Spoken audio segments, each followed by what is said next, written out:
O governo estadual divulga imagens de pessoas despindo cadáveres de uniformes de combate. Nem a Globo conseguiu esconder o que aconteceu. O que o governo Lula tentou chamar de chacina, o Jornal Nacional mostrou como foi de verdade. Uma guerra e uma vitória. Enquanto o Brasil era abandonado pelo Planalto, o Rio enfrentava o Comando Vermelho de frente. E o governador Cláudio Castro escreveu o que pode ser a página mais importante da história do BOPE.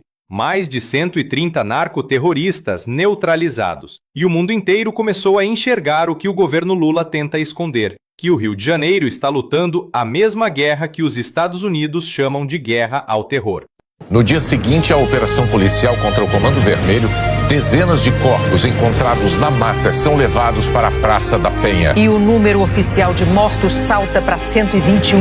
A polícia afirma que atraiu os traficantes para a rota de fuga na mata para proteger inocentes nas ruas da comunidade. E que apreendeu 118 armas. Mas o chefe da facção escapou. O governo estadual divulga imagens de pessoas despindo cadáveres de uniformes de combate. O diretor-geral diz que a Polícia Federal analisou os planos e avaliou que não poderia participar da operação. Hoje em dia, é inviável de morar nesse lugar, porque é barricada para tudo quanto é lado, é boca de fumo em cada esquina, é muita gente passando com armamento de motos, de carros. Tem umas ruas específicas que eles fazem, né, de estacionamento de carros roubados. Tem muito trabalhador, muitas pessoas honestas. Na sua maioria, eu gostaria muito que a gente voltasse a ter paz, coisa que eu tinha 40 anos atrás. Situação que se repete em toda a comunidade onde o crime tomou o lugar do Estado. Você não pode ficar nem no seu quintal, que é bala perdida. Você encontra munição no teu quintal, sabe? Tá horrível hoje em dia viver lá. Não passa mais ônibus, tiveram que mudar o itinerário para não passar, porque tem barricada, não pode passar ali. E lá a gente vive esse inferno, tá? Você vive com medo, até para morador. É barricada na sua rua, é roubo dentro da sua casa, sabe, dentro do seu quintal. É tiroteio o tempo todo, todos os dias tiroteio, sabe, todos os dias tiroteio. E a gente vive nesse inferno. Cidadãos sem escolha. A gente paga gás muito caro, porque o cara que vende gás tem que pagar a taxa para eles. Os mototáxis lá, paga taxa. Se não paga um dia, se não paga uma segunda, se paga na terça é mais caro. E assim, a gente quer comprar o gás de fora, não pode, porque o gás de fora é mais barato, lá é o mais caro. Entendeu? É complicado viver desse jeito, porque a gente já não vive mais em paz. Reféns do medo. É viver com medo, né? Viver de casa pro trabalho, ninguém pode andar nas ruas, tudo cheio de barricada, entendeu? Tudo é horrível, sabia? Final de semana tem que ficar em casa, não pode sair. Aqui em São Gonçalo é tudo cheio de barricada. Quem tem os direitos desrespeitados todos os dias também tem sugestões do que é preciso fazer para mudar. O que precisa é ter uma ação dentro das comunidades, onde os jovens, as crianças, os adultos têm uma perspectiva de vida diferente de querer ser bandido. Precisa que o poder público entre nessas comunidades e faça eles ter uma perspectiva de ser um grande empresário, de ser um técnico de informática, de ser um músico, de ser um atleta, de ser alguém na vida, de uma maneira honesta. A Globo tentou segurar até onde deu, mas a realidade venceu. Imagens mostraram moradores tirando uniformes camuflados de criminosos mortos.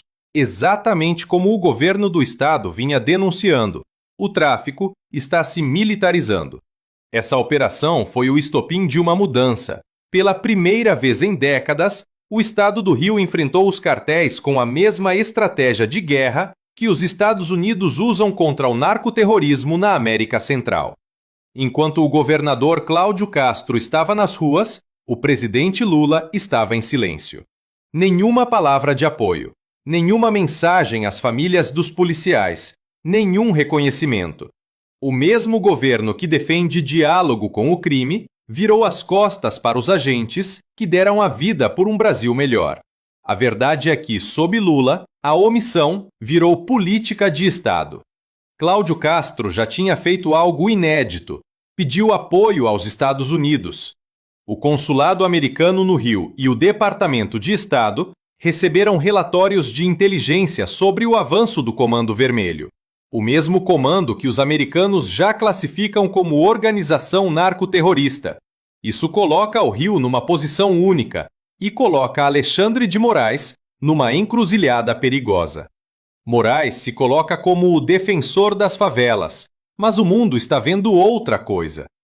Em abril, o Supremo autorizou a ação de forças de segurança do Estado, com regras para reduzir a letalidade e garantir direitos humanos nas comunidades. Entre as informações solicitadas hoje por Moraes estão: número de agentes envolvidos, número oficial de mortos, feridos e detidos, se houve medidas para garantir a responsabilização em caso de eventuais abusos e violações de direitos, incluindo a atuação dos órgãos periciais e o uso de câmeras corporais e nas viaturas policiais, a preservação do local para perícia e conservação dos vestígios do crime, a observância rigorosa do princípio da proporcionalidade no uso da força, em especial nos horários de entrada e saída das escolas. A audiência do governador Cláudio Castro será na próxima segunda-feira. O governo federal começou o dia debatendo a operação no Rio. O ministro da Fazenda, Fernando Haddad, cobrou de Cláudio Castro a ação no combate ao contrabando e adulteração de combustíveis. O ministro da Justiça, Ricardo Lewandowski, chamou a operação de extremamente violenta e contou qual foi a reação do presidente Lula. O presidente ficou estarrecido com o número de ocorrências fatais que se registraram no Rio de Janeiro.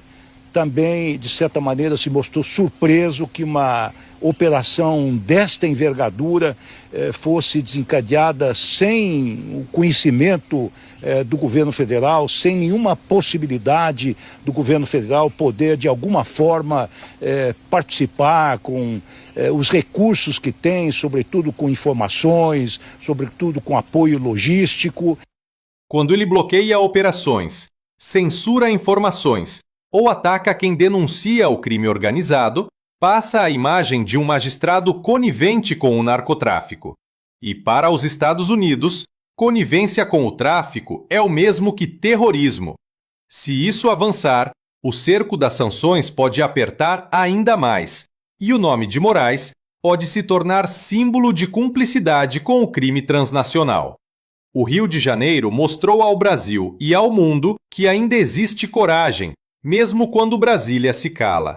Cláudio Castro fez o que Lula não teve coragem de fazer: enfrentar o terror de frente. E por mais que tentem distorcer, a verdade está gravada. Até a Globo precisou admitir. Essa não foi uma chacina, foi uma guerra. E pela primeira vez, o Brasil venceu.